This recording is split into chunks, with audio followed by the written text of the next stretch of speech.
Well, you have to every time I play. Alright, so then you get that, right? So how do we form that into an input for the characters to do? Oh. Right? So you... Maybe they collect the residues in that order. Oh. But what do they do with it? That's the question. I was thinking what do you do with the information that it's blood, oil, blood, chalk, oil? I was thinking there's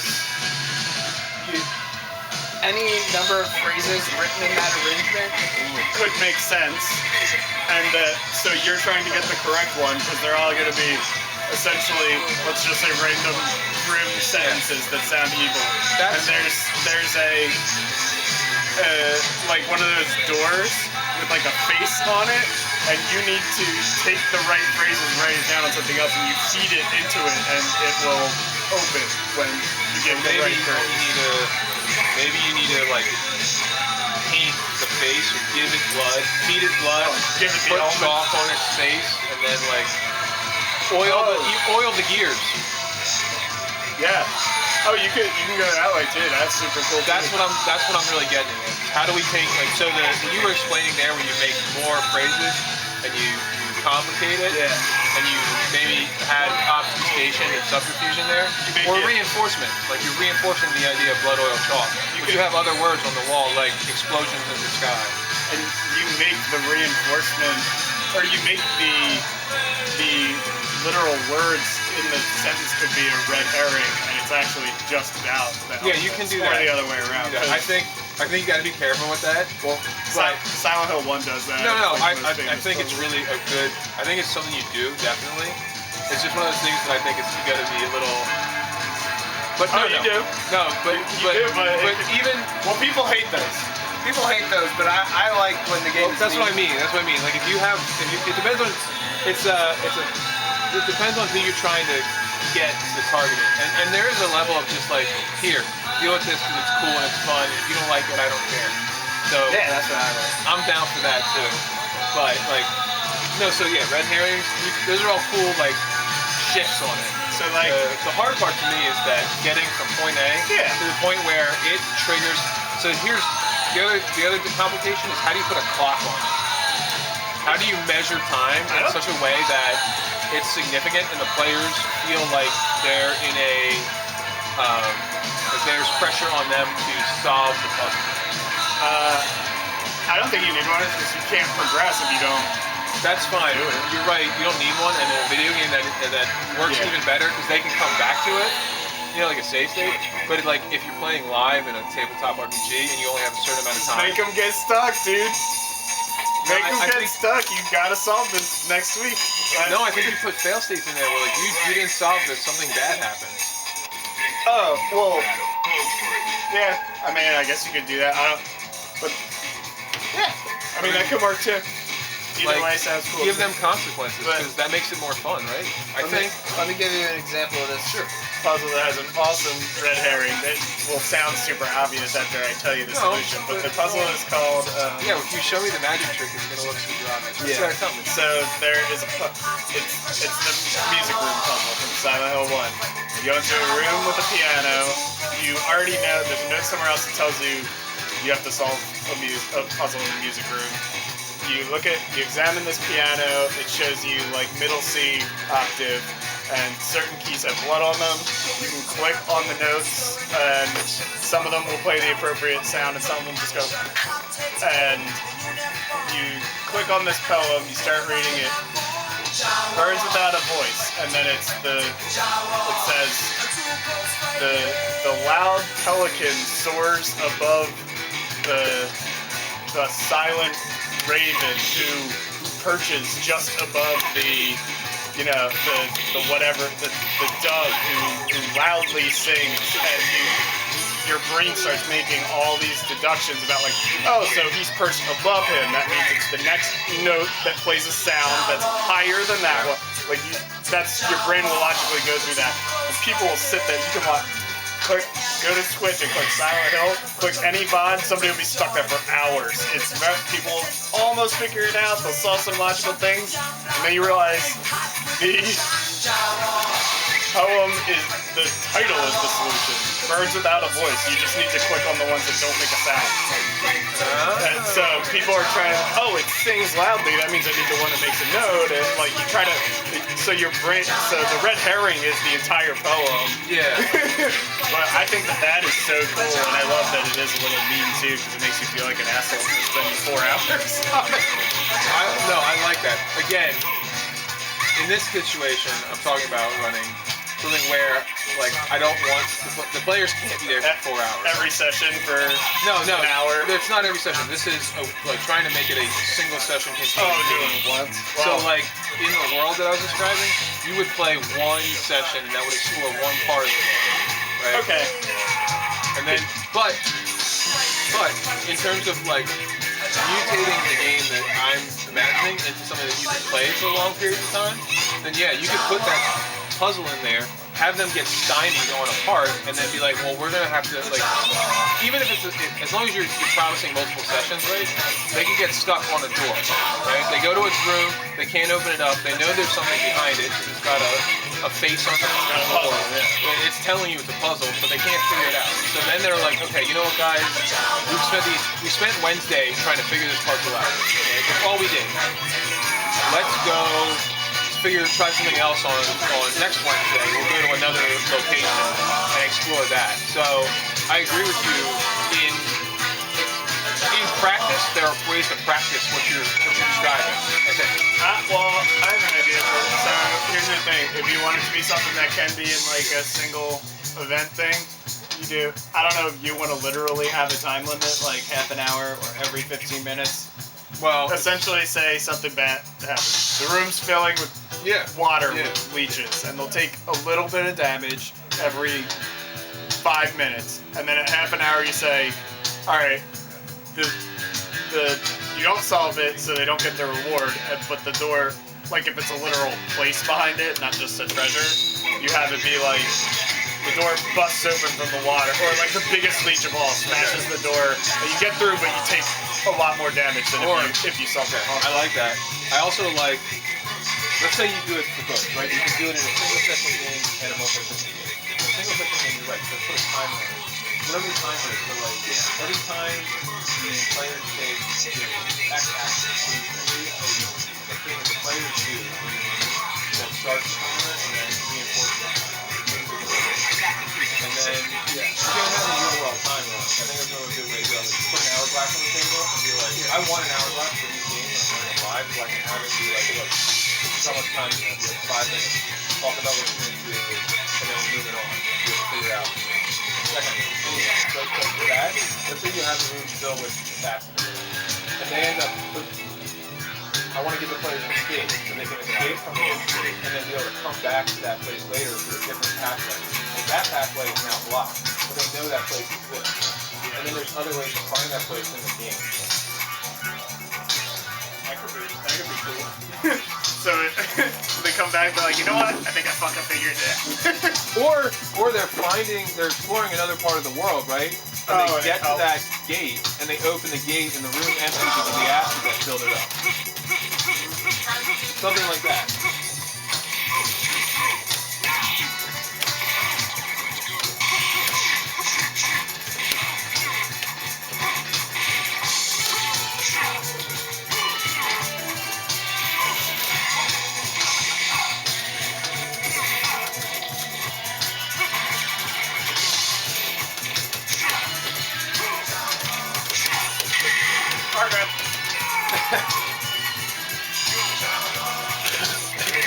What are you using the car on? Torch medium pick. This is torch medium pick. Alright. This is torch, he has another one. Jab. I don't know how the car would jab.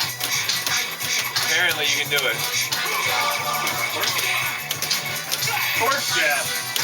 Nah, just jab. Torch jab is a lot though, look at that. Yeah.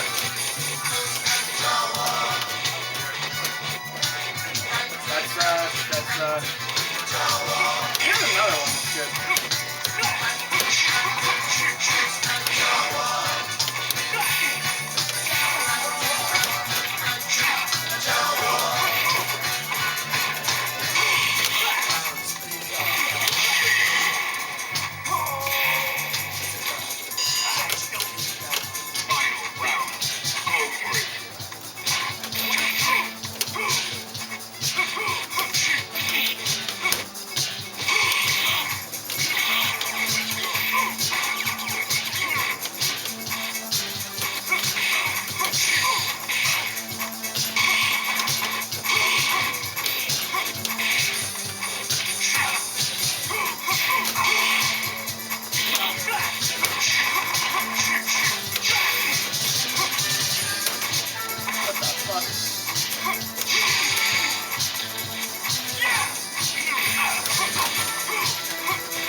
that whole discussion got recorded on the camera so I can go back to it and take notes.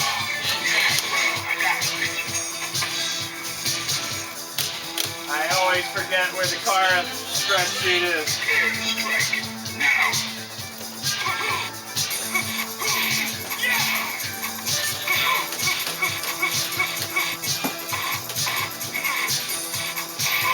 Oh my god.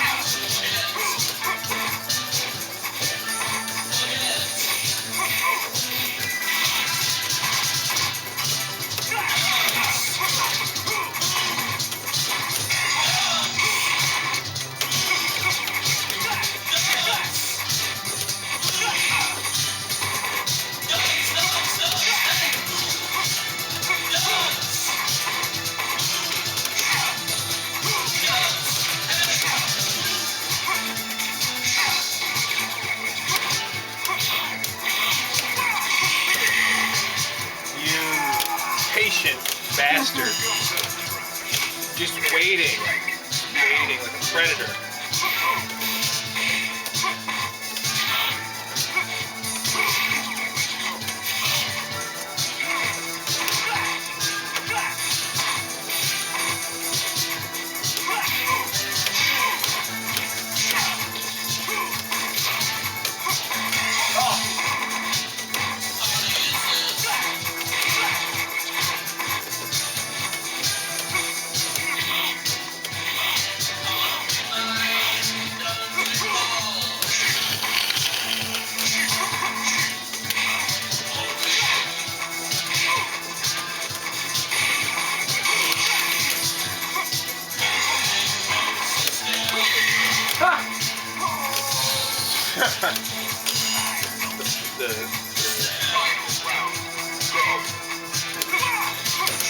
What the fuck?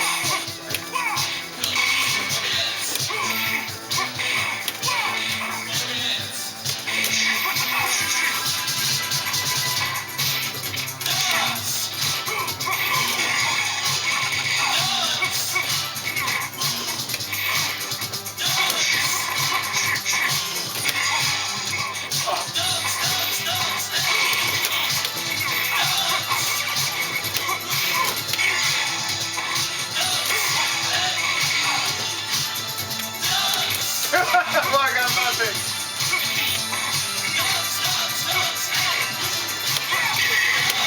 That's supposed to be super. Jeez, jab anyway. I don't know why I'm just pressing a heavy button to go for super. That's dangerous. That's how you get killed.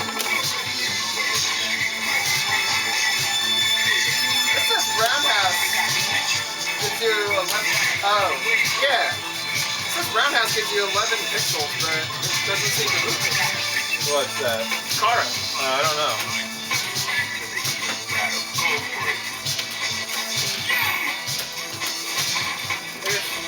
Wait, oh, it's 6 forward. Oh, it's forward roundhouse. 12 pixels, dude. That's worth it.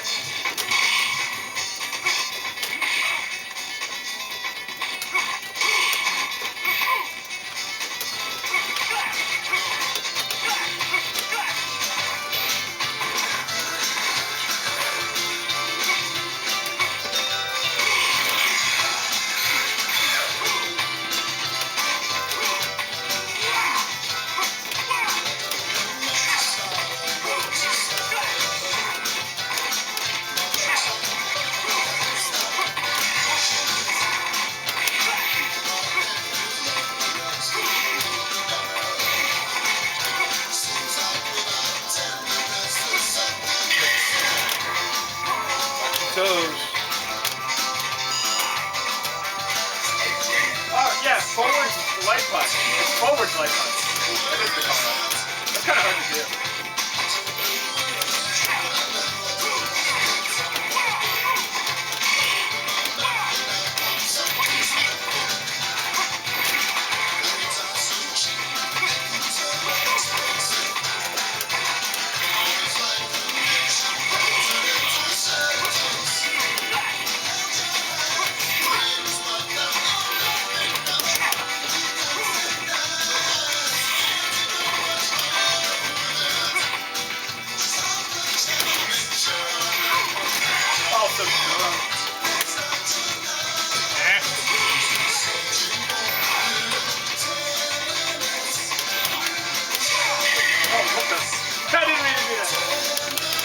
meant to do that. That was just hit. I like the orange Alex now that I look at it. Prison jumpsuit. Alex broke the law. He was too American.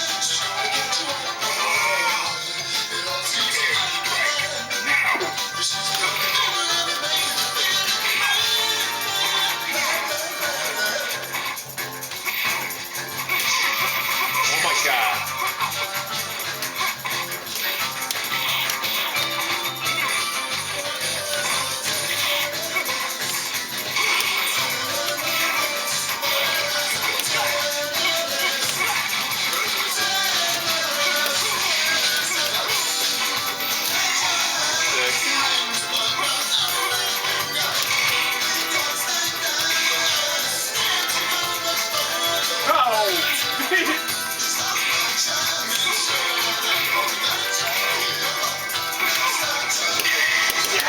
Oh my God, I whipped my...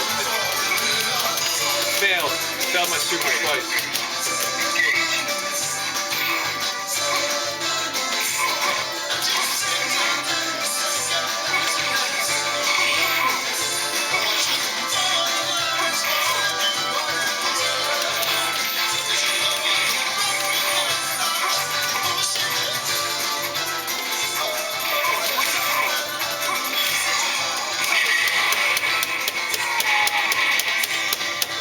I stink. Bad. Alright.